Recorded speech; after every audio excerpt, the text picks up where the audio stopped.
America दौरे से लौटे PM Narendra Modi action mode में दिखाई दिए। वो कल रात 8:45 बजे सेंट्रल विस्टा प्रोजेक्ट का काम देखने के लिए पहुंच गए। वहां उन्होंने बन रहे नए संसद भवन के काम का जायजा लिया।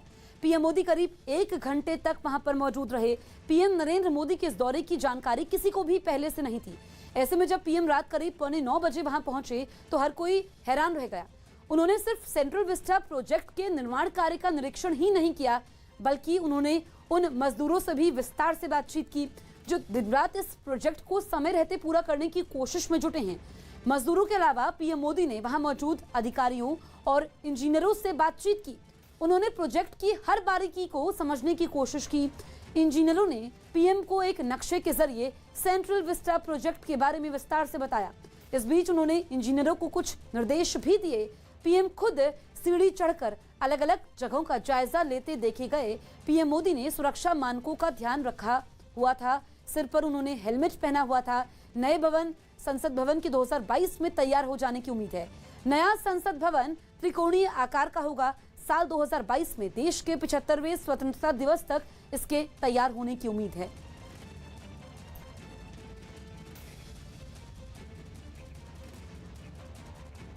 पीएम मोदी के नए संसद भवन का काम देखने पर केंद्रीय मंत्री पीयूष गोयल ने ट्वीट किया। उन्होंने ट्वीट में लिखा, देश के निर्माण में सदैव आगे। पीएम नरेंद्र मोदी जो देश के नव निर्माण में पिछले 7.5 साल से बिना थके बिना रुके चलते जा रहे हैं। उनका खुद नए संसद भवन के निर्माण स्थल को देखने जाना दर्शाता है कि वो अपने समय का हर पल केवल और केवल देश की सेवा में अर्पण कर चुके हैं। वहीं केंद्रीय स्वास्थ्य मंत्री मनसुख मांडविया ने ट्वीट में लिखा कि कर्मयोगी का जीवंत रूप है हमारे पीएम नरेंद्र मोदी। अमेरिका से अपने दौरे से आते ही पीएम संसद भवन के निर्माण कार्य को देखने पहुंचे। उनकी ये अथक साधना हम सभी के लिए प्रेरणादायी है। वहीं बीजेपी के महासचिव कैलाश विजयवर्गीय ने ट्वीट में लिखा कि राम काजू कीन्हे बिनु मोही कहां विश्राम। पिछले दिनों की लगातार विदेश यात्रा, उसके बाद दिन भर के सरकारी काम और रात्रि में भी आराम नहीं। ये कार्य केवल वही व्यक्ति कर सकता है जिसके मन में एक ही धुन हो, जय जय भारत। पीएम नरेंद्र मोदी नए बन रहे संसद भवन के कार्य का निरीक्षण करते हुए और बंगाल की खाड़ी में बना गुलाब नाम का चक्रवाती तूफान किस तरह से आंध्र प्रदेश के कलिंगपट्टनम और ओडिशा के गोपालपुर से टकरा चुका है। इस तूफान से निपटने के लिए इन राज्यों में प्रशासन अलर्ट मोड पर है, क्योंकि इस तूफान के टकराते ही आंध्र प्रदेश के कलिंगपट्टनम में तेज हवाएं चलने लगी, जिसका असर भी वहां साफ दिखाई दिया। लेकिन इससे पहले ही कलिंगपट्टनम में समुद्र की लहरें रौद्र रूप में नजर आईं और वहां कुछ जिलों में तेज बारिश भी शुरू हो गई। इसे देखते हुए मछुआरों के समुद्र में जाने पर पहले ही रोक लगा दी गई थी, जबकि स्कूल कॉलेजों को भी बंद कर दिया गया। तो वहीं आंध्र प्रदेश के श्रीकाकुलम में भी तेज बारिश की वजह से कई जगहों पर हालात बिगड़ गए। वहां से सामने आई तस्वीर में एक इलाके में इतना पानी भर गया कि सड़कें ही दिखना बंद हो गईं। लिहाजा इन जिलों में प्रशासन ने तूफान से निपटने की तैयारियां तेज कर दी, जिसके तहत एनडीआरएफ और एसडीआरएफ की टीमें मोर्चे पर तैनात नजर आईं, ताकि तूफान का सामना कर रहे जिलों में लोगों को वक्त पर राहत पहुंचाई जा सके। उधर ओडिशा में भी इस चक्रवाती तूफान का असर दिखने लगा है, जिसकी कुछ तस्वीरें भुवनेश्वर से सामने आई, जिनमें तेज बारिश के बीच बड़े बड़े पेड़ हवा के थपेड़ों से हिलते नजर आए। मौसम विभाग ने बताया कि इस तूफान की रफ्तार अभी 70 से 80 किलोमीटर प्रति घंटे है। Full process for cyclone Gulab has begun at around 6 p.m.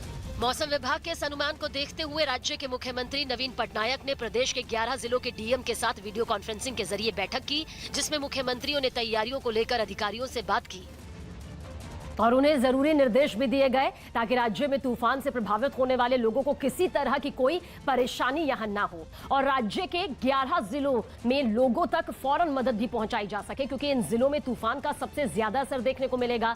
साथ ही इन जिलों में स्कूल कॉलेजों को भी बंद कर दिया गया और सैकड़ों लोगों को सुरक्षित जगहों पर पहुंचा दिया गया, जबकि हालात पर नजर बनाए रखने के लिए एक कंट्रोल रूम भी तैयार किया गया। उधर आंध्र प्रदेश के कलिंगपट्टनम समेत 4-5 जिलों में भी इस तूफान तूफान का असर दिखना शुरू हो गया है, जिसे देखते हुए एनडीआरएफ, एसडीआरएफ की टीमों को इन जिलों में तैनात कर दिया गया और भारतीय नौसेना को भी तैयार रहने के लिए कहा गया।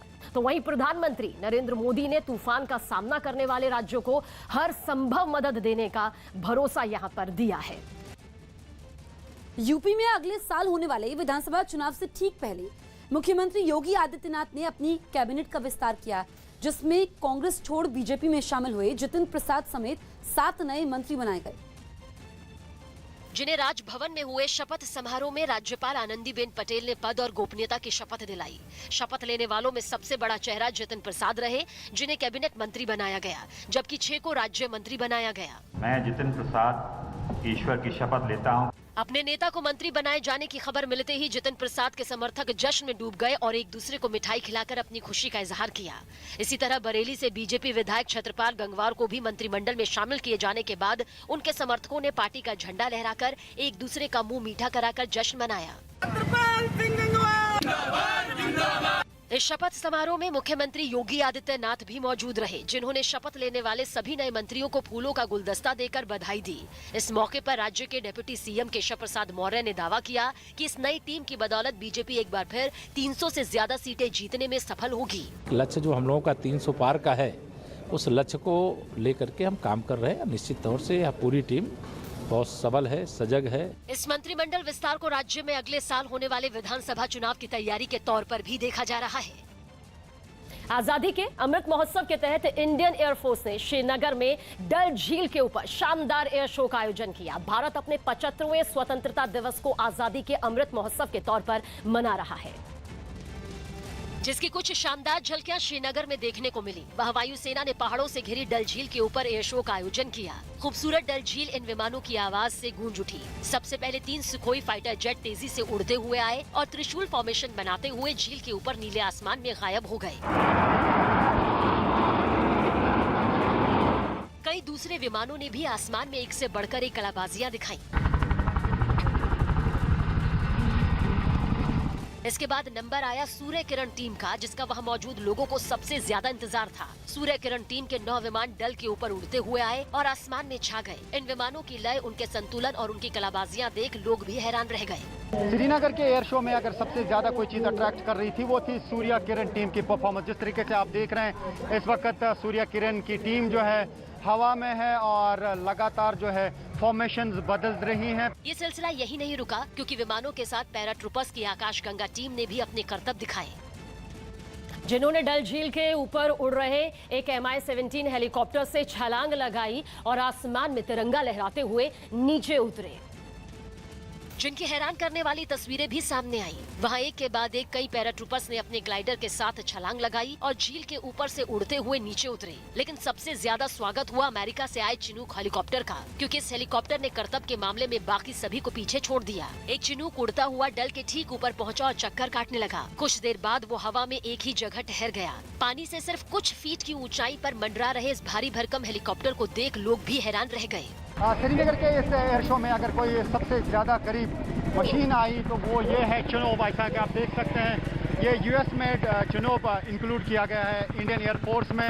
बड़ी तादाद में स्कूली बच्चे भी इस शो को देखने के लिए पहुंचे। शो देखने के बाद कई बच्चियों ने भी फाइटर पायलट बनने की इच्छा जताई। मुझे आज पहली बार ये देखने को मिल रहा है, क्योंकि ऑब्वियसली मैं IPS ऑफिसर बनना चाहती हूँ। अब मुझे शौक है कि मैं पायलट बनना चाहती हूँ। श्रीनगर में 14 साल बाद इस तरह का कोई शो हो रहा था। ऐसे में लोगों में भी इसे देखने के लिए काफी उत्साह नजर आया और करीब 10,000 लोग इस शो का हिस्सा बनने के लिए डल के किनारे पहुंचे।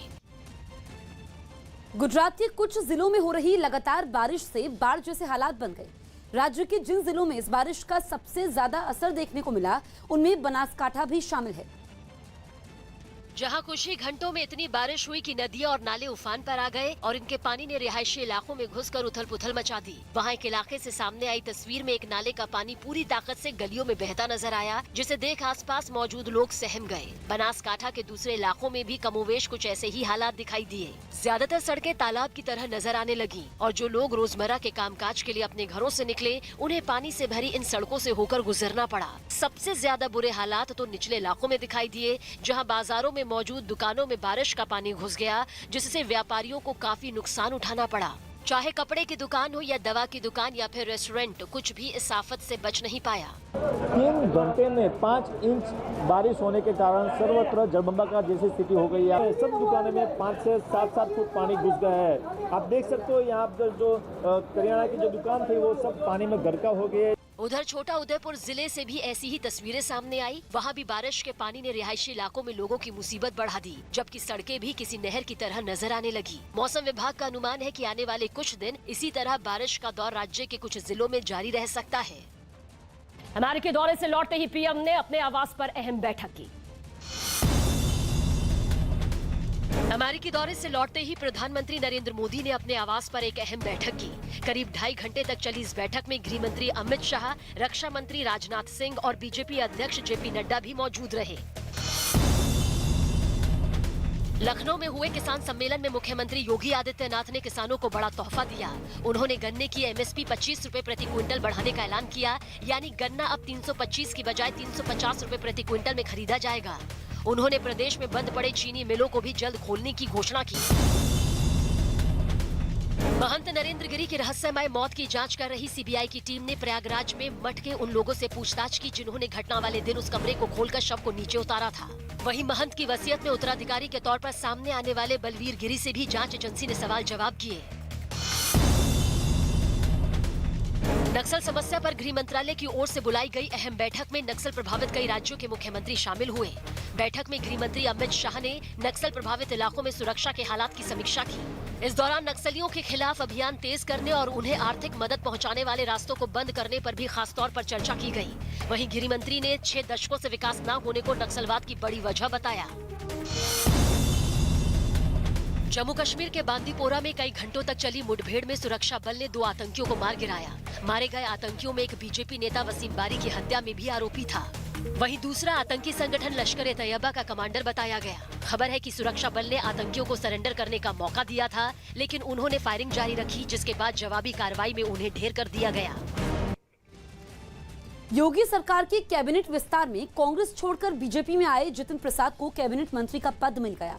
न्यूज 18 से खास बातचीत में जितिन प्रसाद ने विपक्ष पर हमला बोलते हुए कहा कि समाजवादी पार्टी और कांग्रेस क्या कहती है इससे कोई फर्क नहीं पड़ता।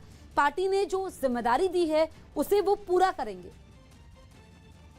उत्तर प्रदेश सरकार में जतिन प्रसाद को कैबिनेट मंत्री के तौर पर जगह दी गई है। योगी आदित्यनाथ की सरकार का ये आखिरी मंत्रिमंडल विस्तार कह सकते हैं। हमारे साथ जतिन प्रसाद जी खुद मौजूद हैं। सर, पहले से कहा जा रहा था कि एक बड़े ब्राह्मण चेहरा के तौर पर, यूथ के तौर पर आपको मंत्रिमंडल में शामिल किया जाएगा। एमएलसी वाली जो सूची है उसमें भी आपका नाम शामिल है। कितनी बड़ी चुनौती और सरकार को क्या करके देने वाली? नहीं सर, प्रथम तो मैं आभार प्रकट करूंगा आदरणीय प्रधानमंत्री जी का, हमारे राष्ट्रीय अध्यक्ष नड्डा जी का, गृह मंत्री अमित शाह जी का और मुख्यमंत्री योगी जी का, कि मेरे ऊपर जो विश्वास और जिम्मेदारी दी है, मेरे लिए व्यक्तिगत रूप से बहुत गौरव और सम्मान की बात है। और मेरा प्रयास यही रहेगा कि नेतृत्व के उम्मीदों पर मैं खरा उतरूं और जो हम लोगों का लक्ष्य है जनसेवा का, जनता की भावनाओं के अनुरूप काम करने का, उनके जीवन में परिवर्तन लाने का, उसमें पूरे मेहनत और लगन से मैं कार्य करने का प्रयास करूंगा। अखिलेश यादव कह रहे हैं कि ये छलावा है, 4 महीने बचा है सरकार को, तो मंत्रिमंडल विस्तार का क्या मतलब था? और सरकार ये चाहती कि 4 महीने में जैसे आपको लाई और अलग अलग चेहरे से, अलग अलग क्षेत्र से, तो जो सरकार की क्या मंशा है? अखिलेश यादव क्यों सवाल खड़ा कर? नहीं, वो तथ्यों पर आधारित नहीं है। संवैधानिक उसमें भी, ढांचे में भी पूरे सरकार स्वतंत्र है प्रतिनिधित्व देने का उन लोगों को। तो प्रयास यही है कि सबकी भागीदारी होनी चाहिए, सबका अधिकार भी है और समय कोई माने नहीं रखता, सोच और मंशा और मेहनत माने रखती है। और जहाँ सोच कार्य करने की है, कुछ परिवर्तन लाने की है और उत्तर प्रदेश के भविष्य के और ख़ासतौर से युवाओं के सपनों को साकार करने की है, तो वो भारतीय जनता पार्टी नेतृत्व के पास है और हम लोग करेंगे। उत्तर प्रदेश के उन्नाव में गरीब कल्याण मेले के दौरान जमकर हंगामा हुआ। वहां बीजेपी विधायक ब्रजेश रावत और हसनगंज ब्लॉक प्रमुख मीरा यादव के बीच जोरदार बहस हो गई। बताया गया कि बीजेपी विधायक मंच पर दूसरे दलों के नेताओं की मौजूदगी पर भड़क गए और वो कार्यक्रम छोड़कर जाने लगे, जिन्हें वहां मौजूद अधिकारियों ने समझाने की कोशिश की, मगर विधायक ब्रजेश रावत अपनी बात पर अड़े रहे। राजेश कुमार झा को प्रताड़ित करके जबरदस्ती सरकारी मंच को कब्जा किया गया। बीजेपी विधायक के इस रवैये को देखकर ब्लॉक प्रमुख मीरा यादव नाराज हो गई और उन्होंने सरकारी कार्यक्रम का हवाला देकर मंच पर बैठे दूसरे दलों के नेताओं की मौजूदगी को सही ठहराया। इस बात का समर्थन उन लोगों ने भी किया जिनकी मंच पर मौजूदगी विधायक को रास नहीं आई। देखते ही देखते बात दोनों पक्षों में बहसबाजी में बढ़ गई और गरीब कल्याण मेले में आए लोग ये देखकर हैरान रह गए। हालांकि वहां मौजूद जिले के अधिकारियों ने माहौल को शांत कराने की बहुत कोशिश की, लेकिन उनकी इस कोशिश का कोई असर होता नहीं दिखा और काफी देर तक दोनों पक्षों में इसी तरह बहस होती रही। फालतू का है कौन, आप ये बताइए। फालतू हम ही हैं। काफी देर चले हंगामे के बाद आखिरकार विधायक ब्रजेश रावत कार्यक्रम को छोड़कर वहां से चले गए। पीएम नरेंद्र मोदी आज आयुष्मान भारत डिजिटल मिशन को लॉन्च करेंगे। वीडियो कॉन्फ्रेंसिंग से होने वाले इस कार्यक्रम की शुरुआत सुबह 11 बजे होगी। इस मौके पर पीएम मोदी का संबोधन भी होगा। इसके तहत हर नागरिक के पास उसकी हेल्थ कार्ड होगी। आयुष्मान भारत डिजिटल मिशन की पायलट परियोजना की घोषणा पीएम नरेंद्र मोदी ने 15 अगस्त 2020 को लाल किले के प्राचीर से की थी। अभी आयुष्मान भारत डिजिटल मिशन 6 केंद्र शासित प्रदेशों में पायलट चरण में लागू किया जा रहा है।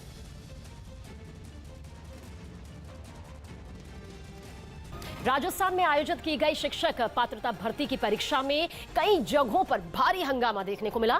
जयपुर में तो पुलिस ने परीक्षा देने आए छात्रों पर लाठियां बरसा दी। वहां छात्रों ने परीक्षा में धांधली के आरोप लगाए और हंगामा शुरू कर दिया। परीक्षा केंद्र के बाहर बवाल बढ़ता देख वहां तैनात पुलिस भी एक्शन में आ गई और छात्रों पर लाठीचार्ज कर दिया। पुलिस ने छात्रों को दौड़ा दौड़ा कर पीटा। जो भी हत्थे चढ़ा उसकी जमकर पिटाई की गई। हालांकि इससे पहले पुलिस के सीनियर अधिकारियों ने छात्रों को समझाने की कोशिश भी की, लेकिन वो नहीं माने। छात्रों ने पर्चा लीक होने और देर से पेपर बांटे जाने का आरोप लगाकर हंगामा शुरू कर दिया। हालांकि पुलिस ने इन आरोपों को खारिज कर दिया। पेपर डिस्ट्रीब्यूशन में बस कुछ मिनट्स की देरी हुई, क्योंकि जिस सीक्वेंस में पेपर बंटना था उस सीक्वेंस में नहीं बटा। सीकर में भी यही हाल हुआ। वहाँ परीक्षा केंद्र में देरी से पहुँचने पर उम्मीदवारों को अंदर नहीं जाने दिया गया। गेट बंद देख परीक्षा देने आए लोग अंदर जाने की गुहार लगाने लगे, लेकिन वहाँ तैनात पुलिस ने उनकी एक नहीं सुनी। परीक्षा छूटती देख एक लड़की तो फूट फूट कर रोने लगी। बोला कि उस गेट पे जाओ, उधर गए ना तो फिर उधर वाले ने इधर भेज दिया। भरतपुर में भी कुछ मिनटों की देरी छात्रों पर भारी पड़ गई। इन छात्रों को परीक्षा केंद्र में घुसने से ही रोक दिया गया। परेशान लड़के गुहार लगाते नजर आए। कई उम्मीदवार तो परीक्षा केंद्र के गेट पर ही लटक गए, लेकिन उन्हें अंदर नहीं जाने दिया गया। अफ्रीकी देश सोमालिया में हुए एक आत्मघाती हमले में 8 लोगों की जान चली गई, जबकि 9 से ज्यादा लोग घायल हो गए। बताया गया कि हमलावर ने राजधानी मोगादिशु के एक चेक पॉइंट पर विस्फोटकों से भरी कार से टक्कर मार दी, जिसके बाद कार में धमाका हो गया। धमाका इतना जबरदस्त था कि कार के साथ साथ वहां खड़ी कई दूसरी गाड़ियों के भी परखच्चे उड़ गए। हर तरफ सिर्फ बर्बादी और बिखरे हुए मलबे की तस्वीर दिखाई दी। धमाके के बाद राहत बचाव की टीमें वहां पहुंची और लोगों की मदद का काम शुरू किया। घायलों को एम्बुलेंस के जरिए अस्पताल पहुंचाया गया। बताया गया कि जिस चेक पॉइंट पर यह धमाका हुआ वो वहां के राष्ट्रपति भवन के गेट से ठीक पहले पड़ता है और राष्ट्रपति के साथ सोमालिया के प्रधानमंत्री भी बाहर निकलने के लिए इसी रास्ते का इस्तेमाल करते हैं। चरणजीत सिंह चन्नी के मुख्यमंत्री पद की शपथ लेने के करीब एक हफ्ते बाद पंजाब में कैबिनेट का दोबारा विस्तार किया गया और इस बार 15 विधायकों को मंत्री पद की शपथ दिलाई गई। हालांकि कैप्टन अमरिंदर सिंह की कैबिनेट का हिस्सा रहे 5 मंत्रियों की इस बार छुट्टी कर दी गई और उनके जगह 6 नए चेहरों को मौका दिया गया, जिनमें रणदीप नाभा, राजकुमार वेरका और परगट सिंह शामिल हैं। इन सभी को चंडीगढ़ के राजभवन में मंत्री पद की शपथ दिलाई गई। मैं राजकुमार वेरका ईश्वर दी सौ खांदा सच्चे दिलों प्रतिज्ञा करता हूं। इसी तरह कैप्टन सरकार में मंत्री रहे 8 चेहरों को नई कैबिनेट में भी जगह दी गई। इनमें ब्रह्म मोहिंद्रा, मनप्रीत बादल और तृप्त राजेंद्र बाजवा भी शामिल हैं। पंजाब के इस कैबिनेट विस्तार ने किसी को जश्न मनाने का मौका दिया तो कोई आलाकमान से अपनी नाराजगी जताता दिखा। जश्न की तस्वीरें सामने आई लगातार दूसरी बार मंत्री बनने वाले भारत भूषण आशु के घर से, जहां लोग खुशी से झूमते नजर आए और जमकर आतिशबाजी भी की। लेकिन कैबिनेट के बाहर किए जाने पर कईयों के चेहरों पर मायूसी भी दिखी। कैप्टन सरकार में मंत्री रहे बलबीर सिंह ने आलाकमान के इस फैसले पर सवाल उठा दिए। हाईकमान ਨੂੰ ਪੁੱਛਣਾ ਚਾਹੁੰਦਾ मेरा कसूर की सी, जो कोई मेरा कसूर है तो मैंने पूछ लें, मैं तो जवाब दूंगा। हालांकि कांग्रेस नेतृत्व की तरफ से नए चेहरों को मौका देने की बात कहकर सभी को साधने की कोशिश शुरू कर दी गई। क्योंकि पंजाब में अगले ही साल चुनाव होने हैं और माना जा रहा है कि ये सारी कवायद उसी रणनीति का हिस्सा है जिसमें नए चेहरों को मौके देना भी शामिल है। क्योंकि इस बार रणदीप नाभा, राजकुमार विरका, संगत सिंह, परगट सिंह, अमरिंदर सिंह राजा और गुरकीरत कोटली जैसे 6 ऐसे चेहरे हैं जिन्हें पहली बार मंत्री बनाया गया। और इसी तरह कैप्टन कैबिनेट में शामिल रहे ब्रह्म मोहिंद्रा, मनप्रीत बादल, तृप्त राजेंद्र बाजवा, अरुणा चौधरी, सुख सरकारिया राणा, गुरजीत राजिया सुल्ताना, विजेंद्र सिंगला और भारत भूषण आशु जैसे 8 मंत्रियों को इस बार भी शपथ दिलाई गई। जबकि कैप्टन अमरिंदर के करीबी कहे जाने वाले 5 मंत्रियों को इस बार बाहर का रास्ता दिखा दिया गया। और इससे पहले पंजाब में मुख्यमंत्री के साथ सुखजिंदर सिंह रंधावा और ओपी सैनी पहले ही मंत्री पद की शपथ ले चुके हैं, जिन्हें डिप्टी सीएम बनाया जाएगा। दक्षिण अमेरिकी देश चिली में शरणार्थियों की बढ़ती संख्या के मुद्दे पर जोरदार प्रदर्शन शुरू हो गए। पिछले कुछ वक्त से वहां हैती, वेनेजुएला और दूसरे देशों से आने वाले शरणार्थियों की तादाद तेजी से बढ़ी है।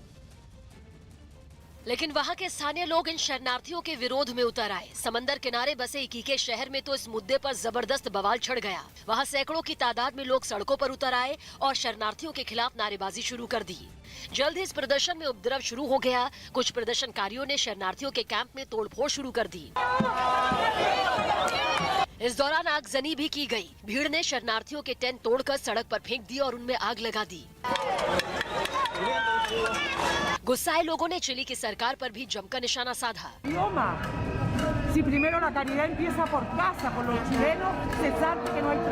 आंकड़ों के मुताबिक चिली में इस जुलाई तक ही करीब 24,000 शरणार्थी अवैध तरीके से आ चुके हैं, जबकि पिछले साल ये आंकड़ा करीब 16,000 ही था। भारतीय महिला क्रिकेट टीम ने ऑस्ट्रेलिया के विजय रथ को रोक दिया। भारतीय महिला क्रिकेट टीम ने ऑस्ट्रेलिया को तीसरे वनडे में 2 विकेट से हराकर वनडे में उसके विजय रथ को रोक दिया। इससे पहले ऑस्ट्रेलिया की महिला टीम लगातार 26 वनडे जीत चुकी थी। उसने भारत को इस मैच में जीत के लिए 265 रनों का लक्ष्य दिया था, जिसे टीम इंडिया ने 8 विकेट खोकर 50वें ओवर में हासिल कर लिया। उत्तर प्रदेश के मुजफ्फरनगर में राष्ट्र प्रेमी मजदूर किसान महापंचायत का आयोजन हुआ, जिसमें शामिल हुए किसान नेताओं ने दिल्ली के अलग अलग बॉर्डरों पर बैठे किसान आंदोलनकारियों को आड़े हाथ लिया। उन्होंने दिल्ली की सीमाओं को लंबे वक्त से जैम करने को देश की बदनामी बताया।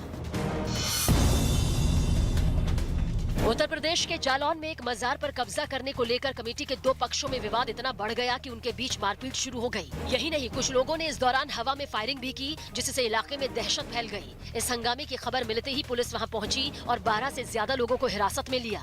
हालात को देखते हुए वहां पुलिस के जवानों को भी तैनात कर दिया गया। सुप्रीम कोर्ट के चीफ जस्टिस NV रमना ने महिलाओं को न्यायपालिका में 50% आरक्षण के लिए अपनी आवाज बुलंद करने की अपील की। दिल्ली में सुप्रीम कोर्ट की महिला वकीलों के एक कार्यक्रम में शामिल होते हुए उन्होंने साफ किया कि महिलाओं को ये आरक्षण अधिकार के तौर पर मांगना चाहिए। पंजाब के पूर्व मुख्यमंत्री कैप्टन अमरिंदर सिंह ने चंडीगढ़ में एक पार्टी के दौरान गाना गाया। उनके मीडिया सलाहकार ने इस गाने का वीडियो ट्विटर पर शेयर किया।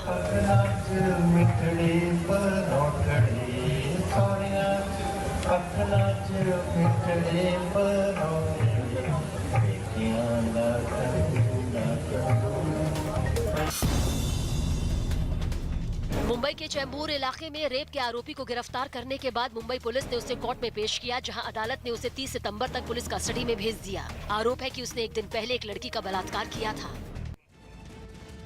किसानों ने आज भारत बंद बुलाया है। किसानों का 12 घंटे का बंद कृषि सुधारों के विरोध में है। किसानों का बंद सुबह 6 से शाम 6 बजे तक रहेगा। किसानों के बंद के समय सड़क पर जाम, ट्रेनों को रोकेंगे। इसके अलावा वो टोल बूथ का भी घेराव करेंगे।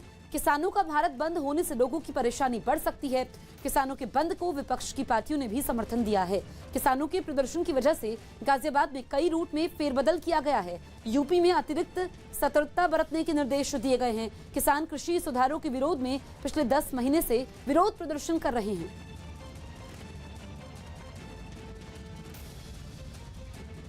केंद्रीय कृषि मंत्री नरेंद्र सिंह तोमर ने किसान संगठनों से फिर बातचीत की अपील की है। उन्होंने किसानों को नसीहत दी कि वो आंदोलन का रास्ता छोड़कर सरकार से बातचीत करें। आंदोलन का रास्ता छोड़कर वार्ता का रास्ता अपनाएं। सरकार उनके द्वारा बताई गई आपत्ति पर विचार करने के लिए तैयार है। और इससे पहले भी कई बार बात हो चुकी है, लेकिन इसके बाद भी अगर उन्हें लगता है कोई बात बची है तो जरूर सरकार बात करेगी। प्रधानमंत्री नरेंद्र मोदी 3 दिनों की अपनी अमेरिका यात्रा से लौट आए हैं और इस मौके पर उनका एयरपोर्ट पर जोरदार शानदार स्वागत किया गया और बीजेपी अध्यक्ष जेपी नड्डा भी इस दौरान वहां मौजूद रहे, जिन्होंने पीएम के एयरपोर्ट से बाहर निकलते ही उन्हें फूल देकर स्वागत किया। जिसके बाद जब वो वहां बनाए गए मंच पर पहुंचे तो पार्टी नेताओं ने उनको फूलों की एक बड़ी सी माला पहनाई। प्रधानमंत्री को मंच पर देखकर नीचे खड़े कार्यकर्ताओं का जोश बढ़ गया और उन्होंने मोदी मोदी के नारे लगाए। स्वागत है भाई, स्वागत है। इस मौके पर बीजेपी अध्यक्ष जेपी नड्डा ने संयुक्त राष्ट्र महासभा में दिए प्रधानमंत्री के भाषण की तारीफ की।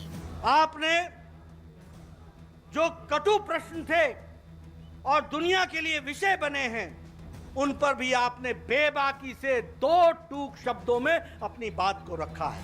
पीएम ने भी उनके स्वागत के लिए आए पार्टी कार्यकर्ताओं को निराश नहीं किया और मंच से ही उन्होंने हाथ जोड़कर सभी का धन्यवाद दिया और फिर वो मंच से उतरकर सीधे कार्यकर्ताओं से मिलने जा पहुंचे। पीएम नरेंद्र मोदी को अपने नजदीक देख कार्यकर्ता भी उत्साह से भर गए।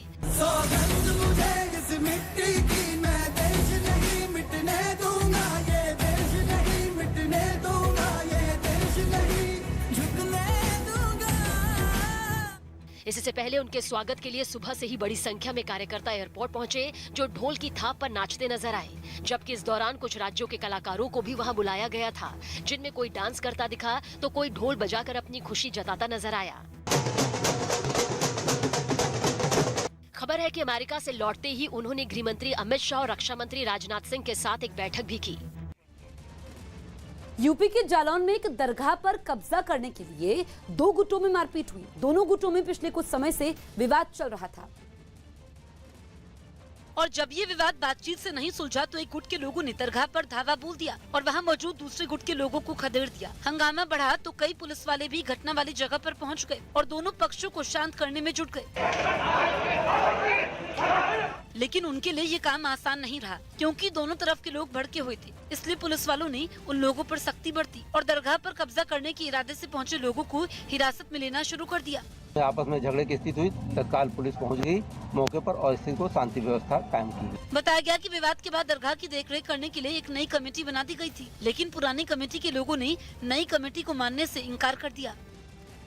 अमेरिका के दौरे पर भी प्रधानमंत्री नरेंद्र मोदी का टाइम मैनेजमेंट देखने को मिला। News18.com के अमन शर्मा की रिपोर्ट है कि प्रधानमंत्री मोदी ने अपनी 65 घंटे की अमेरिका यात्रा के दौरान 20 बैठकें की। इसके अलावा वॉशिंगटन की लंबी उड़ान के दौरान भी उन्होंने विमान में ही 4 और बैठकें भी की। ऐसे में 65 घंटों के दौरान पीएम मोदी ने कुल 24 बैठकें की। यही नहीं, उन्होंने अमेरिका जाते वक्त विमान में भी सरकारी फाइलों को निपटाने का भी यहां पर काम किया है। हापुड़ में पुलिस ने इनामी बदमाश को गिरफ्तार कर लिया। यूपी के हापुड़ में पुलिस ने मुठभेड़ के बाद 25,000 के इनामी बदमाश को गिरफ्तार कर लिया। मुठभेड़ के समय गोली लगने से बदमाश घायल हो गया, जिसे इलाज के लिए अस्पताल में भर्ती करवाया गया। यूपी के आजमगढ़ में बीच सड़क पर सरेआम एक बदमाश लड़की को गोली मारकर फरार हो गया। घटना के बाद घायल लड़की को गंभीर हालत में अस्पताल में भर्ती करवाया गया। एमपी के सतना में नदी में नहाने गए 2 लड़के पानी की तेज बहाव में बह गए।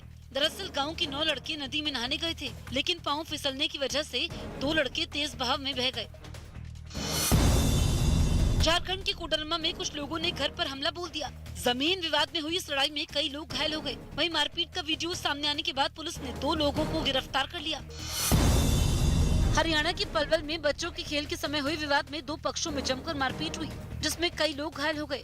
वहीं घटना का वीडियो भी सोशल मीडिया पर जमकर वायरल हो रहा है। इनका पहले भी झगड़ा हुआ है, दोनों पार्टियों में मुकदमा दर्ज हुए पड़े हैं। एमपी के सतना में जमीन विवाद में बड़े भाई ने छोटे भाई और उसके परिवार पर हमला बोल दिया। इस बीच दोनों पक्षों में जमकर मारपीट हुई, जिसमें छोटा भाई और उसकी पत्नी घायल हो गए। केरल के कन्नूर से हैरान करने वाली तस्वीरें सामने आई। वहां फर्नीचर के एक गोदाम में अचानक से आग भड़क उठी और फिर चंद मिनटों में आग ने पूरे गोदाम का हुलिया बदल दिया। 2 मंजिला इमारत से आग की ऊंची लपटों ने सबको डरा दिया। आग इतनी भयंकर थी कि पूरी की पूरी दुकान काली पड़ गई। बाजार में मौजूद गोदाम के जलने से आसपास की दुकानों पर भी खतरा मंडराने लगा। हालांकि जानकारी मिलते ही वहां दमकल की एक टीम पहुंच गई, जिसने मोर्चा संभालते हुए गोदाम पर पानी की बौछार शुरू कर दी। इससे वहां इतना धुआं उठा कि धुएं के बादल बन गए। कई दमकल कर्मियों ने आग पर काबू पाने के लिए घंटों मशक्कत की, तब कहीं जाकर उसे बुझाया जा सका। आज की ताजा खबर में रुकेंगे एक छोटे से ब्रेक के लिए। बहुत जल्द हाजिर होंगे, आप बने रहिए हमारे साथ।